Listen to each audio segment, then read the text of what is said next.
Hello students, now the next question we have on 1st April 2017, this is by Sonu Limited purchased machinery for rupees 3,90,000 on which they spent 5,000 on carriage, 2,000 brokerage of the middleman, 2,500 for installation and 500 for iron pad. 1 अक्टूबर 2018 को उसने एक और machinery purchase किया 1 लाख का, जिसके ऊपर expenditure हुए 20,000. Then 30 सितंबर एक मशीनरी जो 2017 में परचेज़ की थी, that was sold at a loss of 1,27,800. Company depreciation charge करती है 10% per annum on written down value basis. Accounts are closed on 31st March every year. So prepare machinery account up to 31st March 2020 and it will start from 2017. So now we have the shortcuts. 1 अप्रैल 2017 को machinery purchase की 3,90,000 की, और जो expenditures हमने सारे apply किए 5,000, 2,000, 2,500 and 500, these all are the expenditure. So machinery का जो कॉस्ट हो गया that is complete 4 lakh rupees. ठीक है. आफ्टर दैट एक मशीनरी और परचेज़ की 1 लाख की and the expenditure done is 20,000. So the machinery will be of completely 1,20,000. Then on 30 सितंबर को एक मशीनरी जो 2017 में परचेज़ किया था that is sold at a loss of 1,27,800. Now we have to do the 10 by we have to prepare the machinery account at 10% per annum on the written down value method. Now the machinery is purchased on 1st April 2017.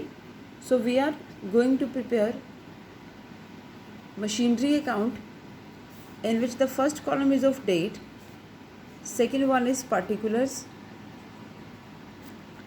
next we have amount, date,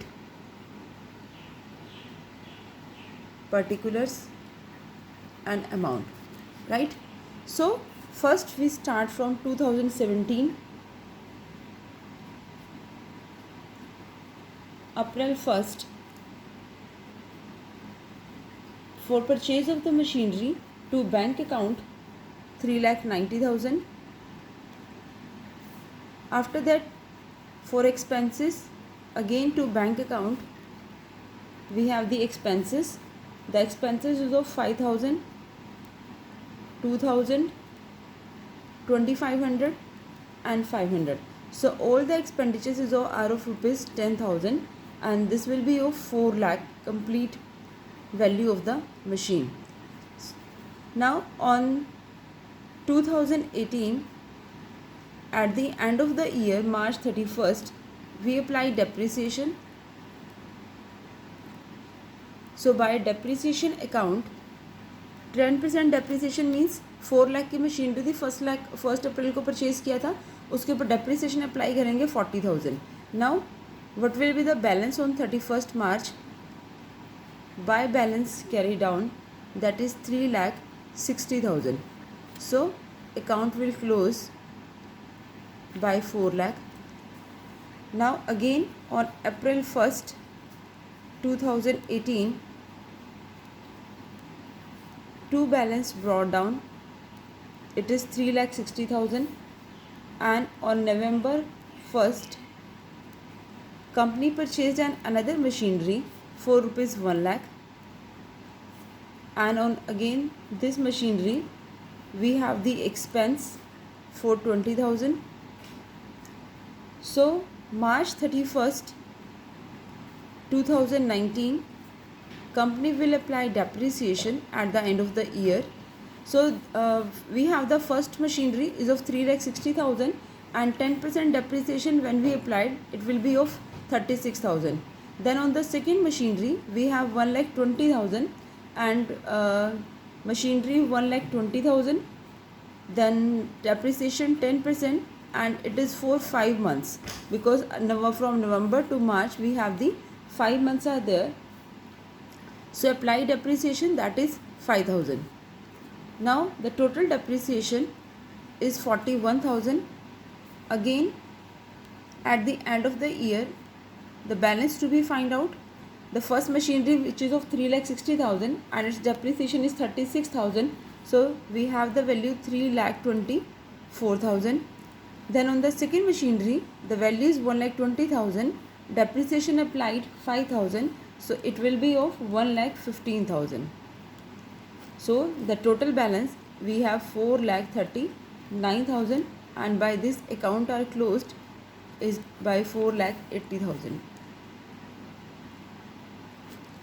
So in this way we have applied depreciation on the first year and depreciation on the second year in both of the machineries. Now in the third year, which is 2019, April 1st, we have the balance of first of machinery 3,24,000, and on second of machinery it is 1,15,000. So the total value of the machinery we have 4,39,000. Now on September 30, 2019, the machinery is sold at a loss of 1,27,800. September 30, and we sold the machinery is of 3,24,000. So let us prepare some working notes. First of all, you have to calculate the value of sale of machinery. How to calculate? आपके पास जो machinery का balance था that was 3,24,000. जो machinery का balance है वो 3,24,000 का है, और जो मशीनरी आपने सेल की वो की आपने 30 सितंबर. 30 सितंबर मीन्स कि जो डेप्रिसिएशन अप्लाई होगा वो 6 मंथ्स का डेप्रिसिएशन अप्लाई होगा. तो 3,24,000 के ऊपर आपने 10% एंड 6 मंथ का डेप्रिसिएशन अप्लाई किया which is 16,200.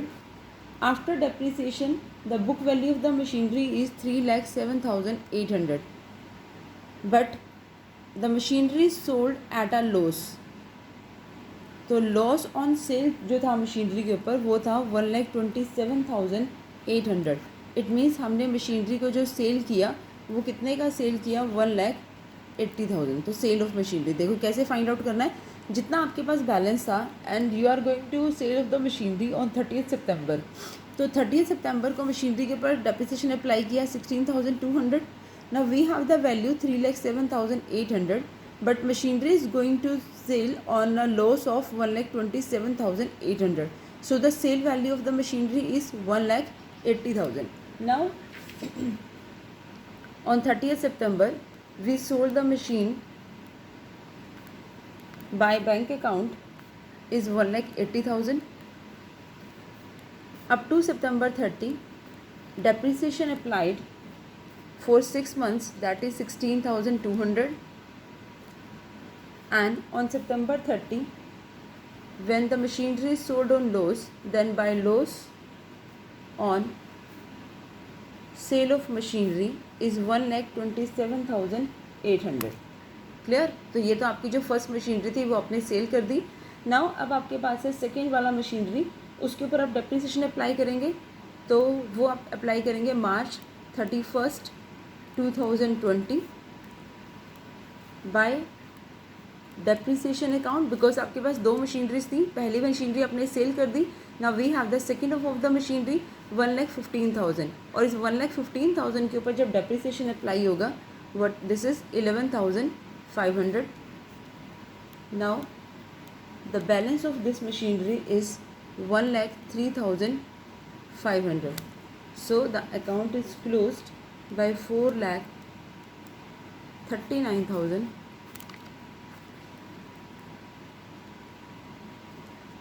And on 2020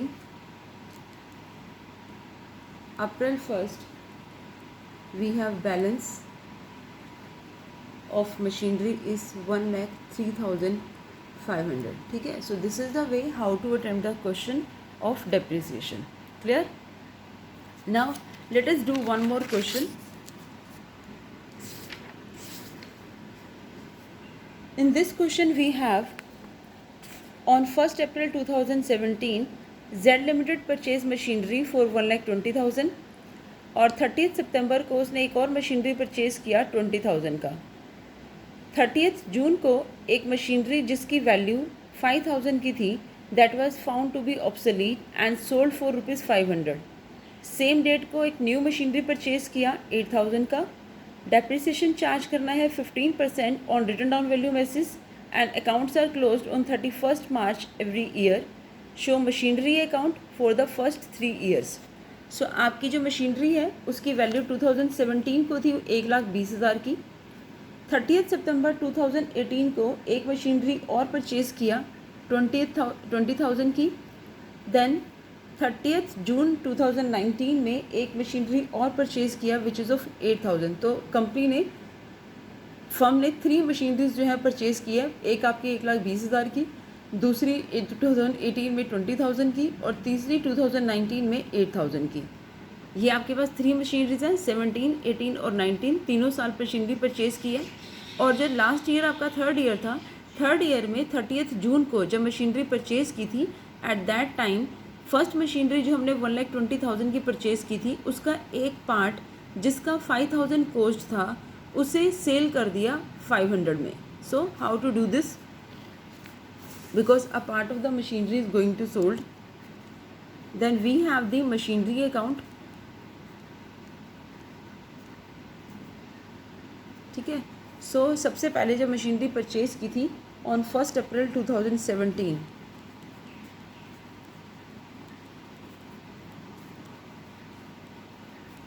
to bank account 1,20,000. Now 2018 में at the end of the year applied depreciation. By depreciation account 18,000. Then we have to calculate the balance. It is 1,02,000. So accounts are closed for 1,20,000. ठीक है. Now company के पास अप्रैल 1, 2018 में balance है 1,02,000. And again 2018 company made purchase another machinery for rupees 20,000 and this machinery is purchased on September 30. तो सितंबर 30 को ये इसने machinery purchase की थी 20,000 की. Now on March 31 again 2019 at the end of the year company will apply depreciation. तो जो company की फर्स्ट मशीनरी थी 1,02,000 की, इसके ऊपर जब डेप्रिसिएशन अप्लाई होगा दिस इज़ 15,300. ठीक है. और जो सेकेंड मशीनरी है 20,000 की, इसके ऊपर डेप्रिसिएशन अप्लाई होगा 15% एंड फॉर 6 months. तो this will be of 1,500 and the total depreciation is 16,800. ठीक है. आपने जो डेप्रिसिएशन अप्लाई किया 1,02,000 पे 15% डेप्रिसिएशन अप्लाई किया और जो सेकेंड मशीनरी थी 20,000 की, इसके ऊपर 15% एंड फॉर 6 months डेप्रिसिएशन जो है वो अप्लाई हुआ. This will come 15,300 and this is 1,500. So the total depreciation is 16,800 at the end of the year. Now we have to calculate the balance. By balance carry down, machinery की value 1,02,000 की है, depreciation apply किया 15,300. सो आपका जो balance है वो आपके पास आ जाएगा because we have the 1,02,000 and depreciation is applied 15,300.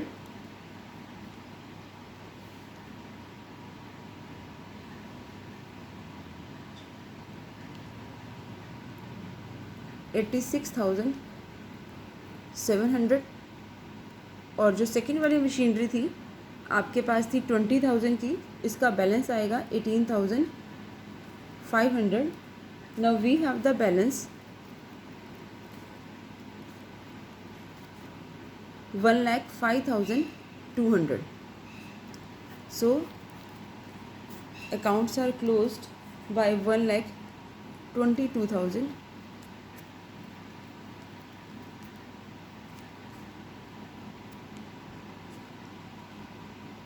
Now in the next year 2019 April 1st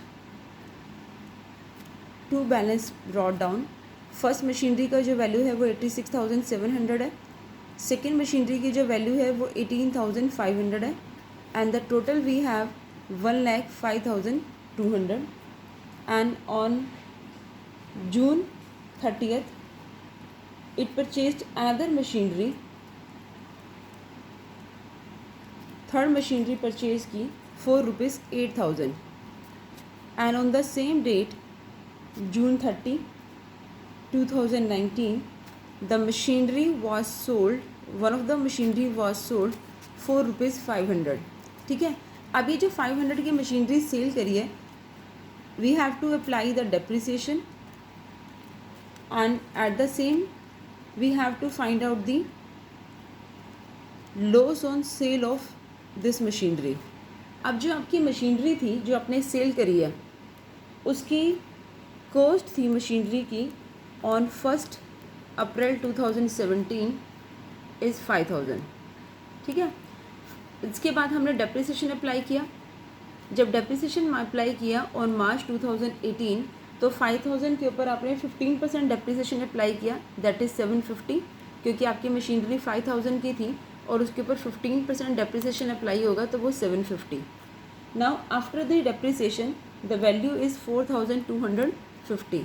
then again depreciation apply किया मार्च 2019 तो आपकी जो मशीनरी थी वो 4,250 और उसका 15% डेप्रिसिएशन अप्लाई होगा which is 638. Then we have the value 3,612. ये जो आपकी वैल्यू है वो आपके पास है ऑन 1 अप्रैल 2019 को. ठीक है, the book value of machinery. Now अब जब आपने मशीनरी सेल करी है वो आपने सेल की है ऑन 30th जून, तो आपने 30th जून तक का डेप्रिसिएशन लगाना है. तो जो मशीनरी आपकी 3,612 रुपीज़ की थी उसके ऊपर 15% और अप्रैल से लेके जून तक का यानी कि अप्रैल मई जून 3 मंथ्स का डेप्रिसिएशन जो है वो अप्लाई होगा और ये 3 मंथ्स का डेप्रिसिएशन आपके पास आएगा 135 रुपीज़. नाउ मशीनरी की जो बुक वैल्यू है 3,477 rupees. Now we are going to sell और रुपीज़ 500. तो जो मशीनरी का बुक वैल्यू था आपके पास वो है 3,477 बट हमने सेल किया 500 का. इट मीन्स लॉस जो कंपनी को हुआ that is 2,977. This is the loss for the sale of machinery. तो जो आपने मशीनरी सेल करने के लिए जा रहे हैं उसका 3 मंथ्स का डेप्रिसिएशन है 135 and the loss on the sale of machinery is 2,977. तो ये आपके पास आ गया लॉस. नाउ अब आपका जो मशीनरी लेफ्ट है उसके ऊपर आप डेप्रिसिएशन अप्लाई करेंगे. जब आप डेप्रिसिएशन अप्लाई करेंगे तो आपने डेप्रिसिएशन अप्लाई करना है मार्च 31, 2020 बाय डेप्रिसिएशन. अब आपने ये डेप्रिसिएशन कैसे फाइंड आउट करना है, जस्ट सी. आपके पास जो मशीनरी की वैल्यू थी वो थी 1,05,200. जो लेफ्ट मशीनरी थी उसकी वैल्यू थी 1,05,200 और जो मशीनरी आपने सेल की उसकी वैल्यू आपके पास आ रही थी 3,612. तो ये आपने सेल कर दी मशीनरी, जो सेल करी है ये उसकी बुक वैल्यू थी. तो अब आप चेक करेंगे book value of machinery on 1 April 2019 is 1,05,200. तो 1 अप्रैल को हमारे पास जो मशीनरी की बुक वैल्यू थी वो 1,05,200 है.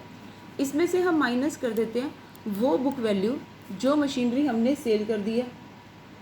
तो वैल्यू ऑफ मशीनरी सोल्ड, जो मशीनरी हमने सेल की उसकी वैल्यू हमारे पास थी 3,612. उसको करने के बाद हमारे पास मशीनरी की वैल्यू आती है 1,01,588. Now the depreciation is charged because return on value method है. तो आपके पास रिमेनिंग मशीनरी के ऊपर जो है वो डेप्रिसिएशन अप्लाई होगा जो कि आपके पास 1,01,588 है, जिसका आपने 15% डेप्रिसिएशन अप्लाई करना है विच इज़ ऑफ 15,238. तो जो आपके पास 15,238 आएगा. तो जो आपने डेप्रिसिएशन अप्लाई किया वो आया आपके पास 15,238. ना आपने एक और मशीनरी परचेज़ की थी 8,000 की, अब इसके ऊपर डेप्रिसिएशन अप्लाई होगा। इसके ऊपर डेप्रिसिएशन आपने मशीनरी परचेज़ की 30 जून को, तो 9 मंथ का डेप्रिसिएशन अप्लाई होगा, जो कि आपके पास आएगा 900 rupees. And after that we have 16,100